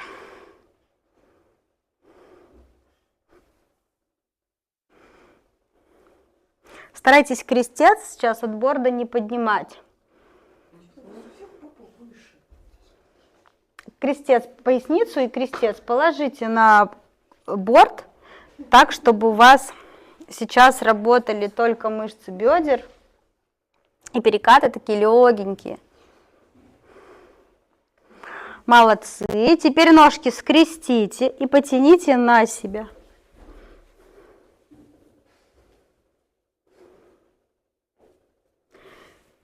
Хорошо, теперь другая ножка также.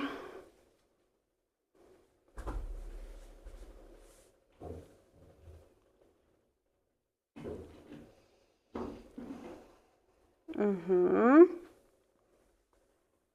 Молодчинки. Теперь так, вы поверните просто на бочок. Я вам сейчас другое упражнение дам. Повернитесь просто на бочок, как в люлечке. Можете под головушку подушку положить. Держите, вот вам подушечка. Вот, и просто пока отдохните. Все остальные... Нет, не все отдыхают. На этом наше занятие еще не закончилось. Теперь мы делаем следующее. Смотрите, вы поднимаете ноги вверх. Постепенно их тянете на себя. И потом понемножку, аккуратно, поднимаете вверх таз, держите себя и уводите ножки назад. Удерживая руками очень аккуратно свое тело. Если больно в шейном отделе, опуститесь ниже, пожалуйста. Благодаря полукруглой форме борда давление на шейный отдел будет минимальным по сравнению с тем, если бы вы это делали на полу. Всем нормально? Все живые? Да. Отлично. Теперь попробуйте одну ножку поднять вверх. Многие из вас делали кучу раз это упражнение на полу. Есть разница, когда в борде?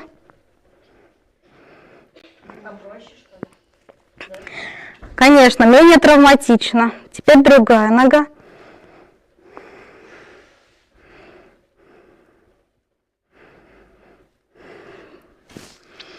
Хорошо. И теперь очень аккуратно, медленно раскручивайтесь позвонок за позвоночком, удерживая свой таз, себя. Потом кладем пяточки опять на борт. И голову поверните в одну сторону, потом в другую. Выполняйте такие легкие перекаты. Можно повернуть голову и потянули. Глубоко подышите. Вдох, голову вернули в ровное положение. С выдохом ослабили, наклонили.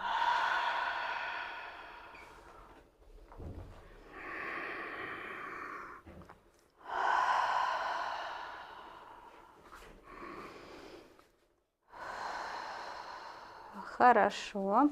Наверняка сейчас вы чувствуете такой в теле легкий тремор, да? Есть? И вот сейчас мы перейдем с вами к максимальной кайфушке. Поворачиваемся на бочок. Нет, мы будем сейчас не отдыхать и не спать. Разворачиваемся, голову резко не поднимаем.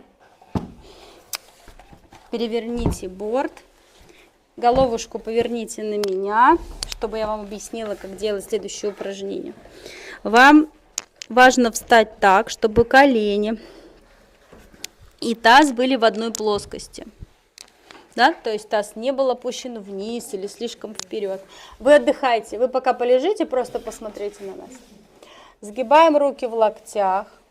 Я, смотрите, отодвинула чуть-чуть таз назад, занырнула внутрь, и потом я таз возвращаю. Ладошки кладу на позвоночник, расслабляю шею, и руками я максимально залезаю на доску. Расслабляю полностью позвоночник. Если хочется, можете пошире развести ноги. Это уже на ваше усмотрение. С каждым выдохом расслабляйтесь все больше. Голова не лежит на матке? На полу? Да. Если она лежит на полу, ничего страшного, пускай ложится, шея расслабляется. Расслабляйте шею постепенно. Значит, смотрите, по поводу локтей вы тут подстраиваетесь. Вы можете, если хочет, залезай локтями еще поближе сюда, прям, чтобы борт вот тут под мышками был. Позволяет шея еще сюда уйти? Да. Давайте, двигайтесь. Можно локти, девочки, собрать вот так. У вас будут ощущения меняться. Можно развести пошире. Тут все зависит от того, насколько подготовлен ваш плечевой пояс.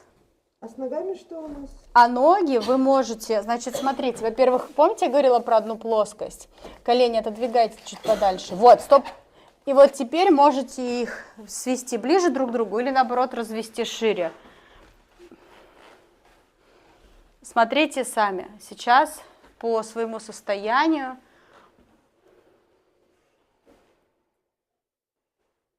Мне должно быть приятно, да? Что, не очень? Голова не кружится? Нет. Значит, смотрите, во-первых, вам нужно вот сюда ближе пододвинуться. Угу. И во-вторых, благодаря коленкам можете колени поставить чуть ближе. Так проще? Не могу, так, нет? Смотри, подстраивайте. Вам сейчас нужно подстроить свое тело. Ну, тут уже позвоночник вытягиваться не будет, да? Тут уже просто получается практически поза ребенка. А вот вы расскажите мне, что у вас работает? У меня ноги. Угу. Не, ну если развела сильно в сторону, то еще бы, конечно. Уже это гипервытяжение по сравнению с позвоночником. Вот, Наталья, встань, у тебя что работает здесь? У меня Плечевой? да. А вот теперь... Вот так вот нужно в лягушку, что ли? Нет, не обязательно. Ты же говоришь, Это в было... одной плоскости. Это было, смотри, это было задание для тех, кто хочет уже после того, как постояли в классическом положении, развести ноги в стороны. Вот попробуй сейчас встань, девочки, посмотрите сейчас на Наталью. Вот у нее очень хорошо сейчас видно, какие мышцы работают в этом положении. И попробуй еще углубись на борт, так, чтобы максимально руки лежали. Вот посмотрите, сразу видно, сразу же видно, что работает здесь. Вам видно? Нет, девочки? Мышцы спины сразу включены в процесс. И здесь изнутри что с позвоночником происходит? Поясница не прогибается? Смотрите, да, когда вы постояли в этом положении и потом стали разводить колени в стороны.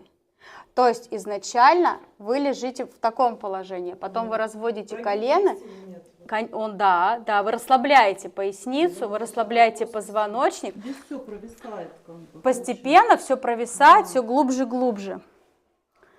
И происходит следующее. У вас основную нагрузку сейчас в таком положении, вы можете попробовать. Возьмут вот мышечный корсет, мышцы спины.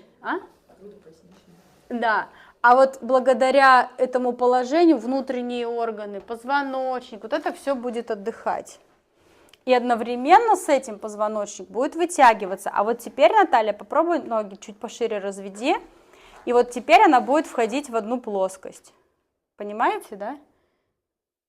И уже будет раскрываться таз. Можно тут эти, да? Да, можно руки уже подстроить под себя. И, естественно, от того, как вы держите руки, зависит, какая группа мышц рук будет работать. Уже будут задействоваться лопатки или нет. Но тут много очень таких нюансов, потому как у кого-то, например, шейный сильно и плечевой напряженный, он там не даст расслабить другие уже мышцы. У кого-то больше грудная клетка зажата и так далее. Итак, выходим из этого положения, мягко-мягко, аккуратненько. Так, следующее упражнение вы можете с нами попробовать сделать. И теперь мы сделаем очень хорошее упражнение на раскрытие грудного отдела, плечевого пояса. Оно же поможет нам снять напряжение шейного отдела. Только у меня вопрос. Значит, девочки, сидите ли вы на пятках? Все? Так. Если вам тяжело сидеть на пятках, то вы садитесь, пожалуйста, тогда на ягодицы, хорошо? Держитесь руками за другой край борда. Поставьте руки так, насколько сейчас позволяет вам это сделать плечевой пояс. Ну, то есть вот я могу, например, вообще руки поставить близко или даже практически рядом друг с другом. Если вам больно, тяжело, поставьте чуть пошире. Но мне важно, чтобы вы вытащили грудную клетку, свели лопатки. Чувствуете сразу грудной отдел, как работает? Сводите лопатки. Соединяйте их, и если чувствуете, что готовы, руки, соответственно, двигайте ближе друг к другу. А теперь попробуйте постепенно отодвигаться от борда, удерживаясь за край. И, естественно, когда вы уже почувствуете, что стоп, вы делаете стоп.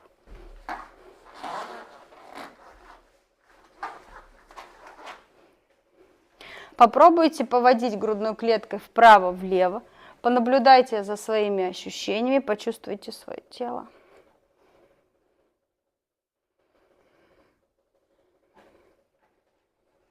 Угу. Теперь смотрите, что мы делаем. Мы проваливаемся грудью внутрь, руки разворачиваем ладошками вверх и пробуем перекатиться на стопы, вот насколько получится. У кого-то может быть чуть-чуть, у кого-то высоко, для того, чтобы растянуть переднюю часть. Стоп. Руки можно немножко согнуть. Можно чуть-чуть согнуть. Просто если вы будете сильно сгибать, вы будете заваливаться, тогда и будут страдать запястья. А мне нужно, чтобы у вас вес тела вот здесь ли был. Угу. Выпрямляемся. Перекатываемся на пальчики ног. На пальчики ног. И попробуйте поработать стопами. Пятки поднять, опустить, поднять, опустить и поднять, опустить. Хорошо. Вы, девочки, оставайтесь. Значит, смотрите, ваша сейчас задача очень простая. Вы устраиваетесь на борде, как вам удобно, либо ложитесь на него сверху. Вот таким вот образом. И расслабляйтесь, отдыхайте, снимая нагрузку, меняя положение стоп. То так, то так. А мы с вами, девочки, залезаем на борд. Все же помнят лягушку, да?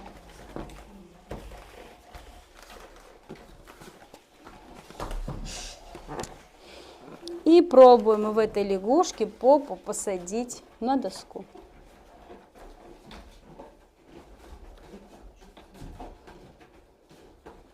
Расширить ноги еще? Да, развести ноги в стороны. Держите, только очень важно, держите баланс.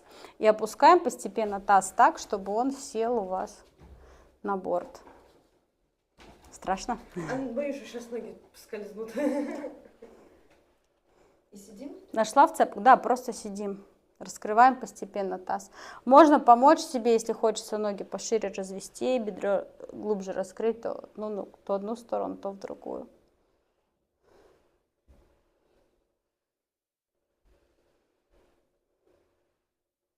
Молодцы, хорошо, опускаем. Выходим из этого положения, разворачиваемся, опускаем голову вниз. Можете руками взяться за борт, можете на пол руки положить. Просто спокойно, ровно подышите.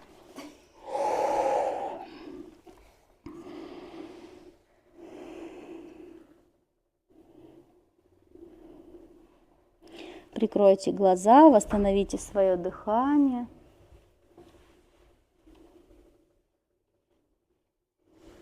Хорошо. Положите одну ногу на другую и потянитесь к ногам.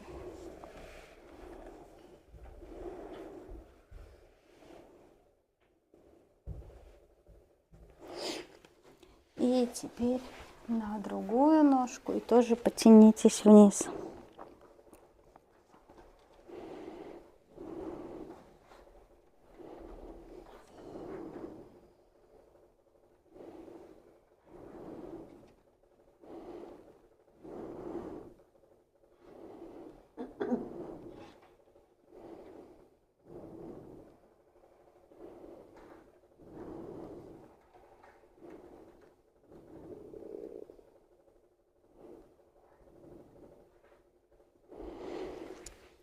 Отлично, молодцы. Теперь можете лечь на борт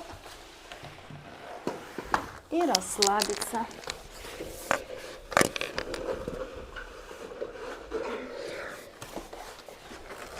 Я вам предлагаю немножко, я отодвинусь, вниз опуститься, соскользить, проскользить, чтобы грудная клетка у вас опустилась вниз, а ноги остались на борде. Чтобы они не разъезжались в сторону, можете их сделать крестиком. Опускайте грудную клетку, съезжайте вниз так, чтобы прям грудь. Да, да. Голова там вниз, я всегда говорю. Где голова, там вниз. Значит, руки можете положить под голову, можете вдоль корпуса, подстраивайтесь. Кто лег, всем хорошо, приятна эта поза. Это положение очень хорошо снимает нагрузку с поясницы. Мягко, гармонично вытягивает позвоночник. Значит, по поводу головы, подбородком сейчас в пол не упирайтесь. Почему? Потому что сразу же пойдет напряжение в шейный отдел. А нам сейчас нужно все позы сделать так, чтобы они были максимально приятными, расслабляющими и не вызывали напряжения в теле.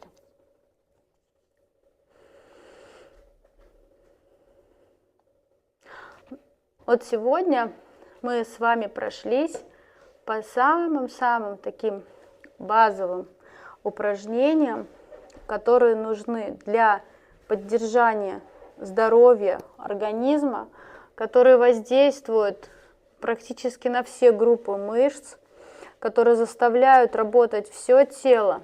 Ну и как я вам в начале занятия говорила, что сибирский борд помогает сконцентрировать очень хорошо внимание внутри себя. Упражнений сибирским бордом огромное количество. Настолько оно большое, что вот можете себе представить, сколько я веду занятия. Занятия никогда не повторяются, и чаще всего 50% упражнений всегда новые. То есть люди, которые приходят на тренировку, они каждый раз не знают, что они нового интересного увидят. Возможности очень большие. И благодаря тому, что тело работает с разных сторон, как игра, да, происходит, вы же заметили, мы то с одними мышцами работаем, то с другими, то нету глобальной усталости, нету изношенности в теле. И поэтому, скорее всего, после занятия вы будете чувствовать себя хорошо. Вы потом мне завтра напишите, как кто себя ощущал. И возвращаясь, пока всем хорошо в таком положении, можете потом через какое-то время голову на другую сторону повернуть.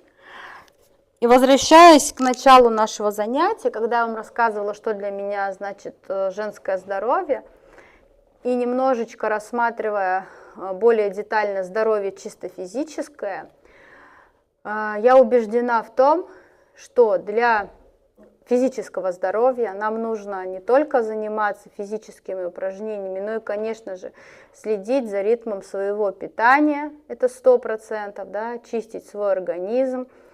С питанием, да, вот, конечно, в Краснодарском крае по сравнению с Санкт-Петербургом это колоссальная разница, потому что для меня теперь тут продукты вообще пресные, я вообще не знаю, как вы едите. Ну, то есть вот настолько вкус еды, да, разный, очень сложно. Более того, я долгое время считала, что благодаря правильному питанию можно полностью сбалансировать свой рацион и набраться всех витаминов. А сейчас я прекрасно понимаю, что нам обязательно, особенно с возрастом, все больше и больше нам требуются питательные вещества и витамины, все равно приходится обращаться к БАДам, как бы там ни было.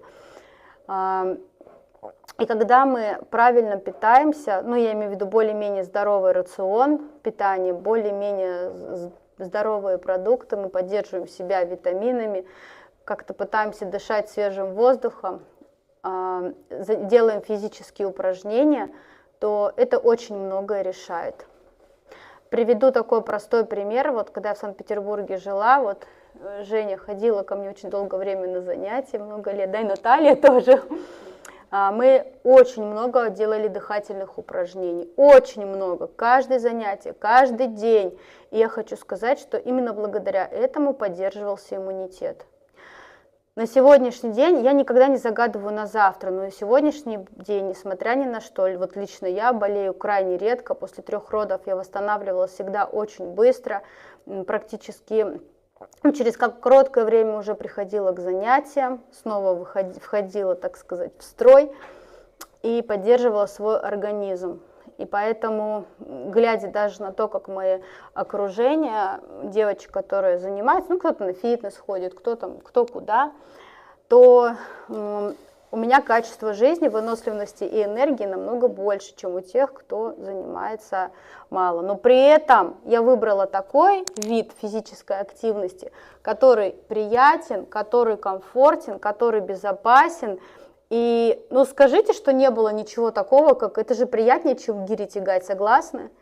Или чем там на износ бегать, или еще что-то. Ну, то есть, даже если таким простым видом физической активности, гимнастикой заниматься, даже 10 минут в день, то это уже будет нести огромный результат. Потому что все это насколько разгоняет организм, очень мощно. Вот, мои хорошие. Ну, говорить, конечно, об этом все можно очень долго, потому что мы со многими с Востока познакомились.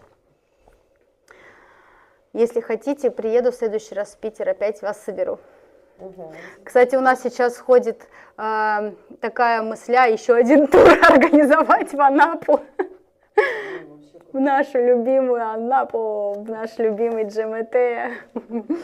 Так что, если я решусь на это, потому как я сейчас очень много ездила, я думаю, все, наверное, пока не буду никуда ездить, углублюсь, сейчас мы гет-курс будем записывать. Но у меня прямо есть люди, которые: Вика, надо ехать, давай в тур с детьми. Я вот сейчас думаю на эту тему. Ты с собой вот эти борды Да, привезла да. сейчас? Сейчас они через ДЭК пришли, вот Татьяна, руководитель, мне помогла их принять. Эти все борды, практически все борды разберут девочки, которые приедут ко мне на курс.